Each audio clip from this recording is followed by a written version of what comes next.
We played some footage just earlier in Lefties Losing It of some of the scenes from Pride events in Texas, the great state of Texas, your state. This is footage obtained by the Texas Family Project of sexually explicit content. And Sarah, these are supposed to be at supposedly family-friendly events. Tell me more about this.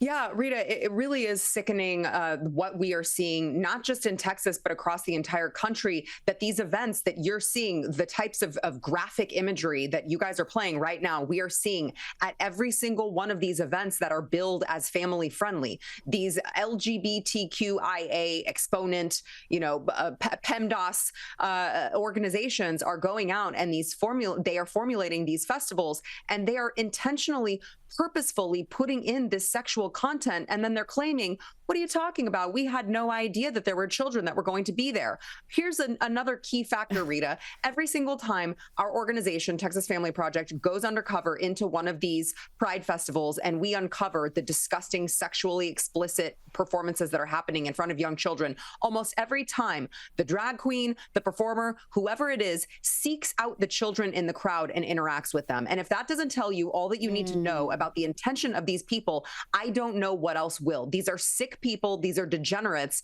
and we need to keep them not only away from children, but we need to have a reckoning in America of what we really are about. I mean, your homosexuality, heterosexuality aside, this is what we are parading around: sexuality, degeneracy, half-naked people just, dancing together. I mean, you should have seen the streets of San Francisco. It was disgusting. And we have to ask ourselves as a country, are we going to be a moral people? Do we stand for morals and values? Do we want to teach our children better, or do we just want to be a hedonistic, low-life society? It's gotten really, really sad. And I got to tell you, if that is happening in the state of Texas, way worse is happening all across the country, especially in the blue states. Well, yeah, when you see those scenes, I'm not making excuses, but when you see it in NYC or San Francisco or LA, that's one thing. But when it happens in a red state like Texas, where the people have voted and they have said, we reject this sort of ideology, we reject the excesses of the LGBT movement. How is it happening in Texas? How does it happen in Florida, Tennessee, red states, where the people have rejected this? Yeah, no, it's a really great question. And it's one that I ask myself often. And the only conclusion that I can come to after being at so many of these events and being around these people is that they are intentionally creeping into the red states because they already know that they have a stronghold in the blue states. There's no reason to stay there. They already know they can get away with whatever they want. I mean, you've got, again, people in San Francisco, grown men, overweight, obese men who nobody wants to see naked, prancing around totally naked in front of young children, and nobody is getting arrested. We used to call that indecent exposure. And now all of a sudden it's being done in broad daylight in front of children, and police will not act, will not do anything. The reason that they start coming into the red states is because they already know that they've got a stronghold in the blue states, and they want to start testing their boundaries and seeing how far they can get and how many states they can acquire power in. Because as we know, this is a very, very instrumental, long process. They play the long game, the left does. And so they are used to quietly infiltrating, setting up shop in these red cities, in these red communities, seeing how far they can push, seeing how far they can get away with so that they can extend their power into the red states. And honestly, I wish I could tell you that it wasn't working, but in large part, it really has been working for them. And it desensitizes people. You see this over and over again, and you kind of forget just how perverse it is, how weird it is to have nude adult bodies walking down the street in front of children. Like you said, that was considered indecent exposure not too long ago. And the Texas Family Project, which I know you're a part of, does great work in exposing what is happening around the state. Now, let's move on to Donald Trump. Again, he was in Florida today for the opening of Alligator Alcatraz, and he noted that Joe Biden, the former president, wanted him to end up in a jail like that. Many of the news claims they're keeping him out in the hot, humid South Florida. That is wrong. It's probably 62 degrees here. To be honest. Hey, Biden wanted me in here, okay? He wanted me. It didn't work out that way, but he wanted me in here. And at Alligator Alcatraz, the president was also asked about what is happening in his old home city of New York. Your beloved New York City may well be led by a communist soon, Zoran Mandami, who in his nomination speech said he will defy ICE and will not allow ICE to arrest criminal aliens in New York City. Your message to communist Zoran Mandami? Well, then we'll have to arrest him. Look, we don't need a communist in this country, but if we have one, I'm going to be watching over him very carefully on behalf of the nation. Certainly a strong statement from the president. But Sarah, tell me, how much power do the Democrats' radical wing hold at the moment? We've seen a number of elder statesmen and women, including Bill Clinton, congratulating this radical Marxist. They're not repelled by him. A lot of them are inspired. Yeah, I mean, it remains to be seen whether or not this man can actually win in New York City. I got to tell you, by the way, if he does win this, if he does pull it off, New York City will be irrevocably changed. It will be irrevocably, pained from all of these policies that he decides to implement. He is a full-blown communist. The interesting thing about the New York City primary in the Democrat Party is that when you look at the data of the people who were actually going in and voting for this man, the man who claims that he's about the working class and he's all about equity and he wants to make things fair, you would think that he would appeal to the working class people. Well, largely the working class people here in New York City rejected this man. And it was, of course, the liberal elites, the people who were making so much money that they didn't really care, that they think that they know better. And they want to dictate policy for these poor, oppressed, poor people that they know better for. And so that's who you saw voting for Mamdani. You didn't see the actual working class, who his policies would affect the most, vote for this man. So it's tough to say how much the radical wing, has really taken over the Democrat Party. But I think that if the last presidential election shows anything, I don't think that this man will be as successful as perhaps Bill and Hillary Clinton or Barack Obama want him to be. My hope is that New York City says, you know what, we may be Democrats, but we are not communists and we are rejecting this communist scum. We'll be watching that race with bated breath. Before you go, I want to play you an exchange between Defence Secretary Pete Hegseth and Democrat Congresswoman Sara Jacobs. It's about men identifying as women in the armed forces. If it were, you would be keeping these women in.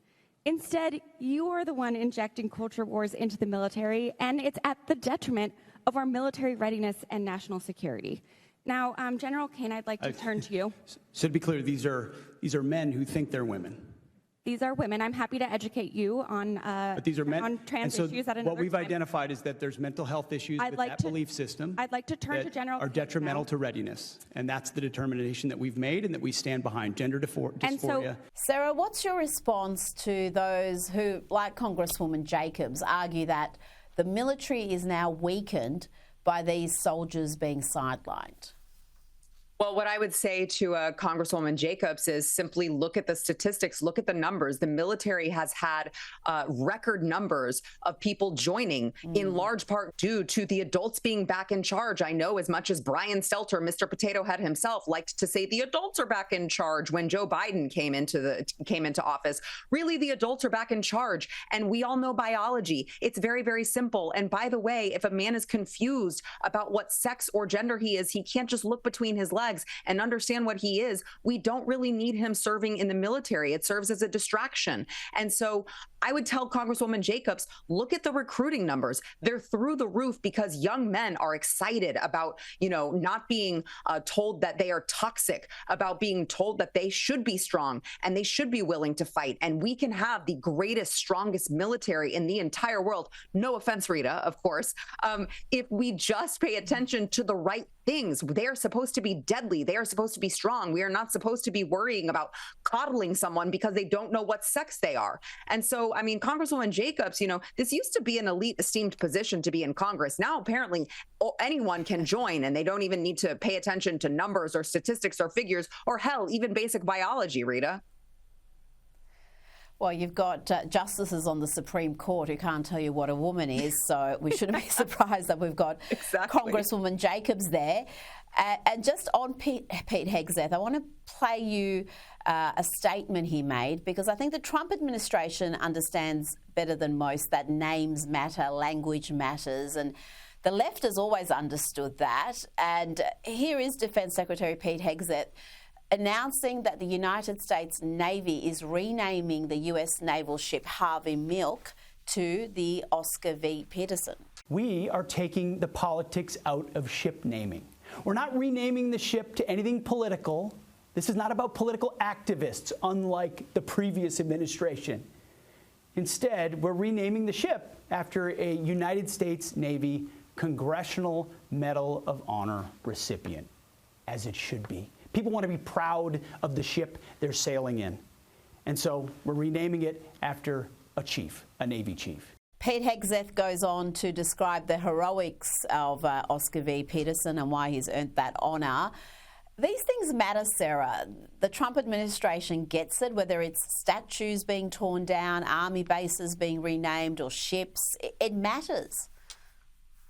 Yeah, it really does. I mean, history matters, right, Rita? I mean, you know, we look at all of the statues, you point out all of these statues that the left has torn down, quite literally torn down. And we look at how much they've changed, how much, I mean, they even eliminated Aunt Jemima, right? They have gone from celebrating really key figures in our history for what they were known for into just erasing our history. And what we know is that if we don't really embrace and learn history, we are, of course, bound to repeat it. So, of course, we should be embracing, you know, United States naval service members instead of gay activists. I mean, of course, we should be recognizing the things that matter. And I really do commend Secretary of Defense Pete Hegseth, along with President Trump, for recognizing that. I mean, this is not the first thing that they have decided to rename, to take back from the left that has co-opted, of course, language and co-opted some of our bases, our army bases, our military bases, and these ships as well. And so the Trump administration has said, no more. We are going to honor these service members. We are not going to pretend like it is, it is wrong to be strong and be proud of our military. We are going to be proud of it, and we're not going to be ashamed of history anymore. And I think that it's a really, really important thing to recognize. And I think it's a really big win, not just for this administration, but for the entire country. It's about damn time that we start, embracing these things again, because I got to tell you, China is over there building machines. They're not afraid to embrace their military. And finally, we have an administration that is doing that. We've got record recruiting numbers. And I'm really, really excited about the future of the United States military under the direction of course, President Trump and Pete Hegseth. Sara Gonzales, thank you so much for your time tonight.